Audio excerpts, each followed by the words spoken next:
कमलपुर गांव में सरोज नाम का एक गरीब किसान अपनी पत्नी मालती के साथ रहता था और लोगों की जमीन बट्टे पर लेकर खेती करता था। एक रोज उसकी पत्नी ने दुखी मन से कहा, सुनिए जी, घर में अनाज का एक भी दाना नहीं है। आज खेत पर जाइएगा तो सेठ से जरूर कुछ पैसे के लिए कहिएगा। अच्छा, आज जाकर सेठ से कुछ पैसे के लिए कहूँगा।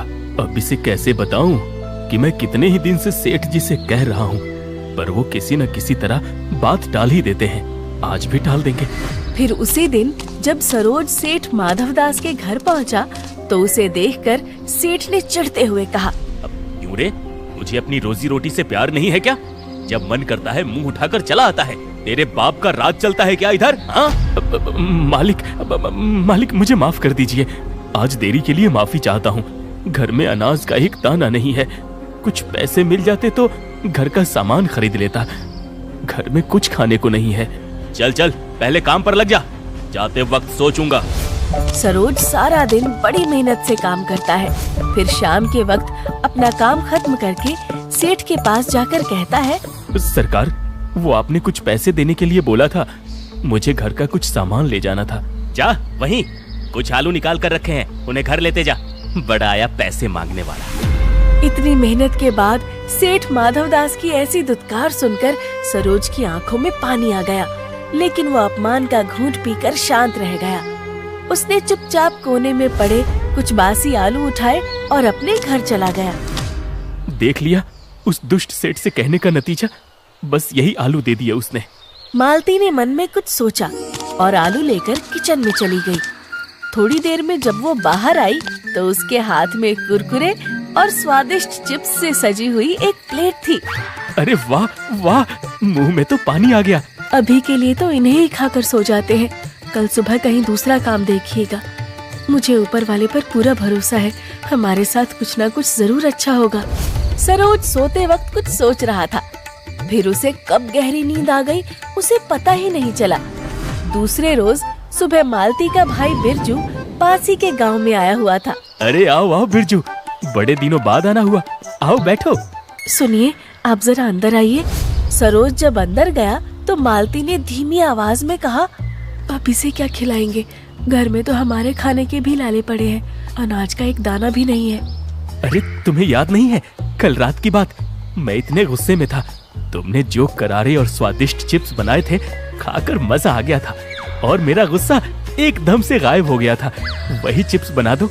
ठीक है। मालती झटपट किचन में गई और वही कुरकुरे और स्वादिष्ट चिप्स बनाकर ले आई।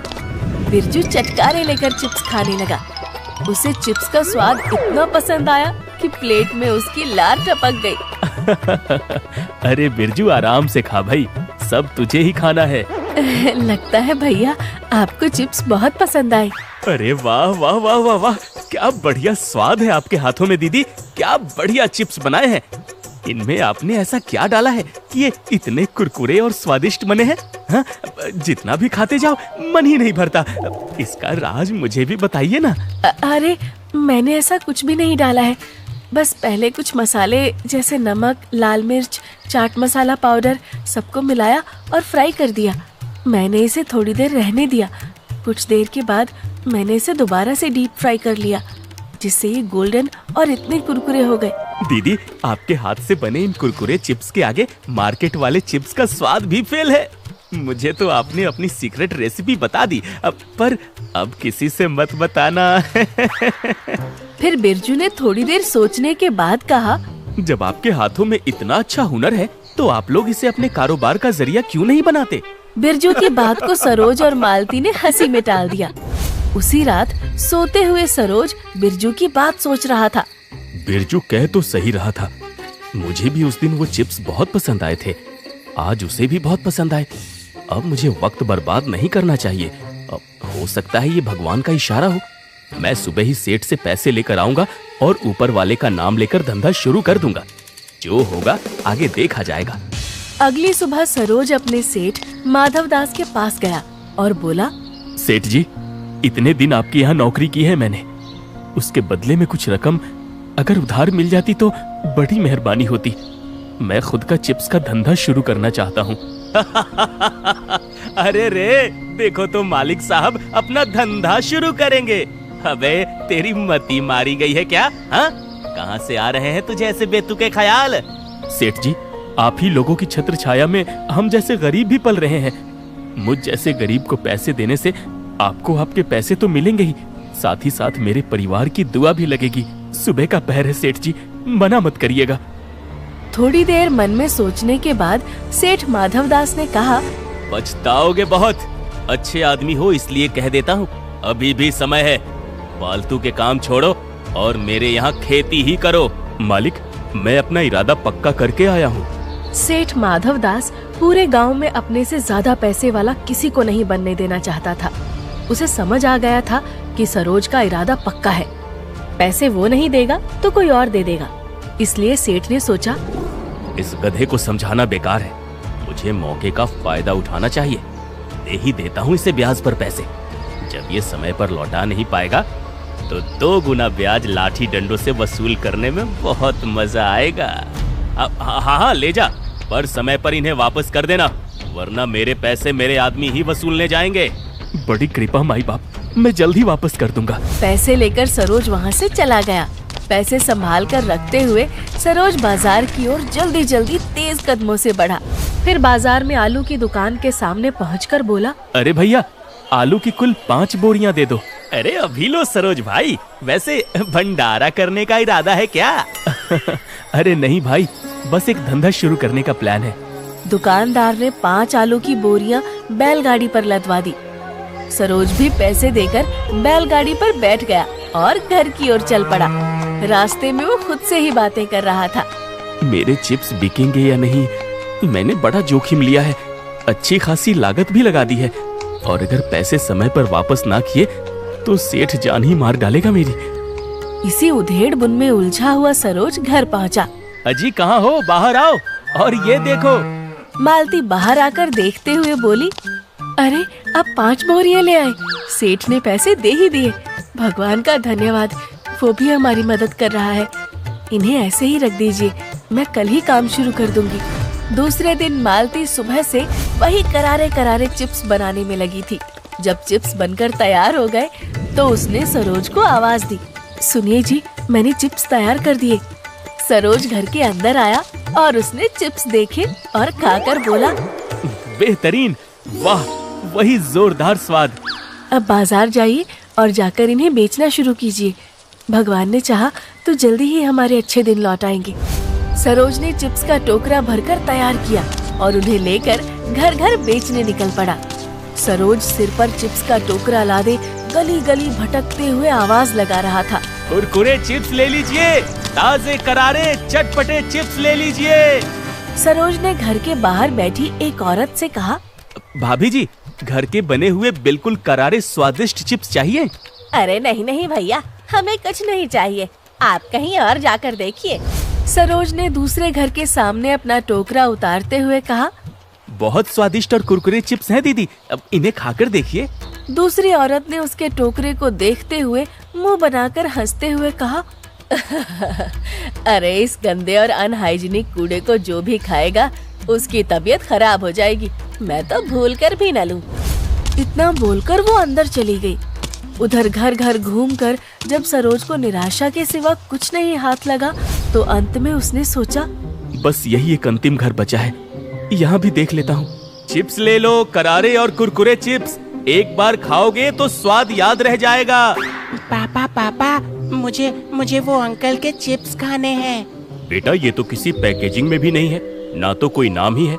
इनको खाओगे तो तुम्हारी तबीयत खराब हो जाएगी।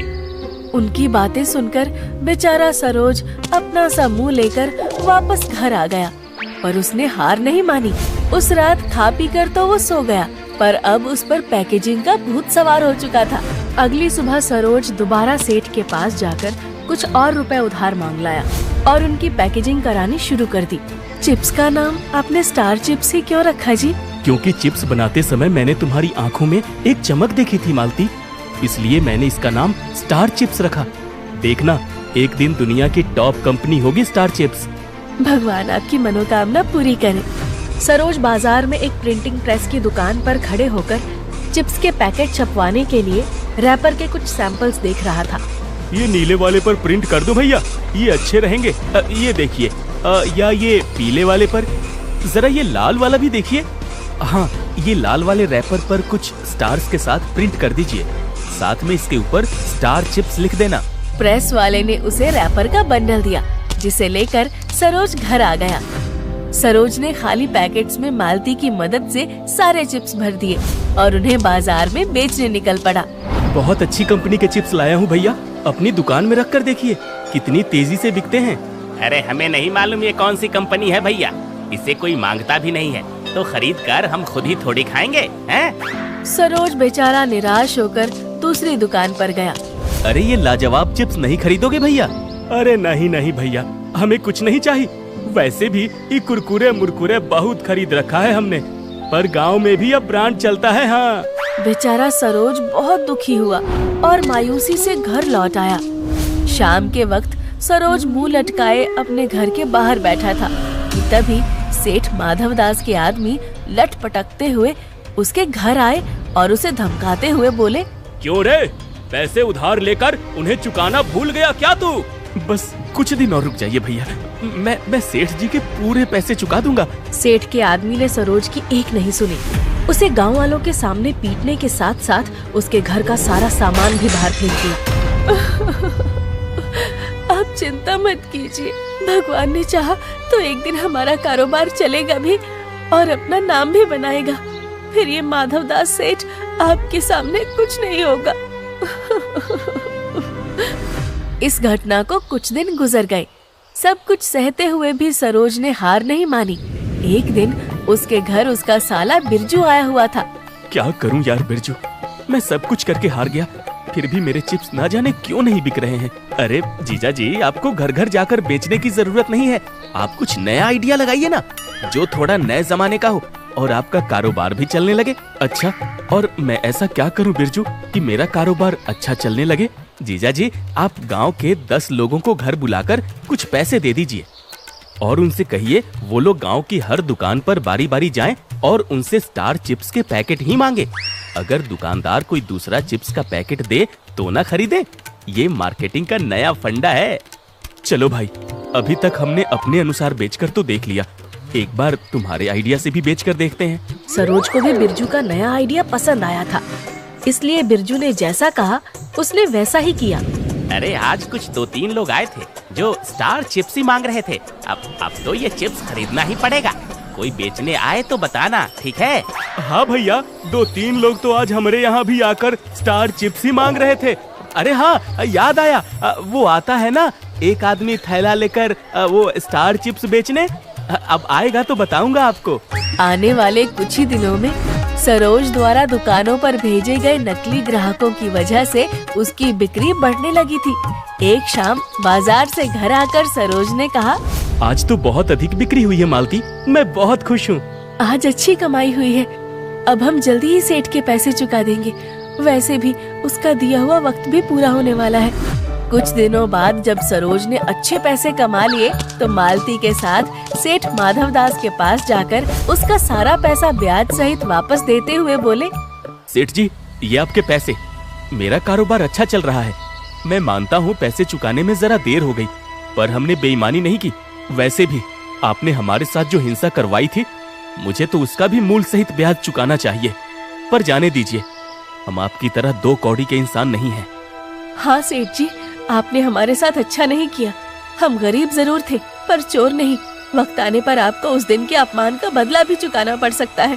अरे जाजा, बहुत देखे हैं तेरे जैसे कारोबार करने वाले। सबका धंधा ऐसे चल निकले ना तो सब अमीर ना हो जाए। आया बड़ा। अब सरोज ने थोड़ा भरोसा मिलने के कारण अपनी मेहनत दुगनी कर दी थी। धीरे धीरे उसकी और उसके घर की हालत भी काफी सुधर गई थी। मालती, अब क्वालिटी और टेस्ट के कारण धीरे धीरे मार्केट में सिर्फ स्टार चिप्स का ही नाम दिखने लगा है। लोग अब कोई और चिप्स का पैकेट खरीदते ही नहीं है। रात के वक्त घर के अंदर मालती और सरोज लेटे हुए थे। तभी सरोज ने कहा, मैं देखता हूँ गांव में मेरी ही तरह कई लोग हैं जिनकी हालत कुछ ठीक नहीं है। सभी काम की तलाश में है, पर उन्हें कोई अच्छे रुपए नहीं देता। सोचता हूँ उन्हें काम पर रख लूं। आप सही सोच रहे हैं, लोगों को काम पर रख लीजिए। इससे गांव में रोजगार भी बढ़ेगा और हमारी कंपनी का नाम भी। सरोज ने धीरे धीरे गांव के कई लोगों को काम देना शुरू किया और अपना खुद का एक छोटा सा कारोबार जमाया।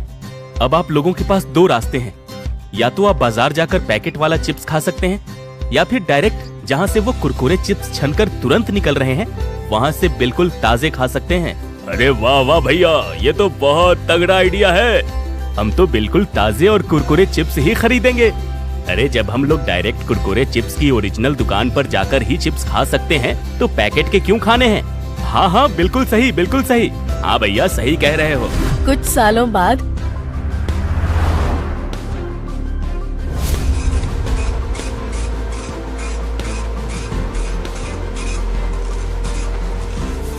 जानती हूँ मालती, मैं आज जो कुछ भी हूँ बस तुम्हारी वजह से ही हूँ।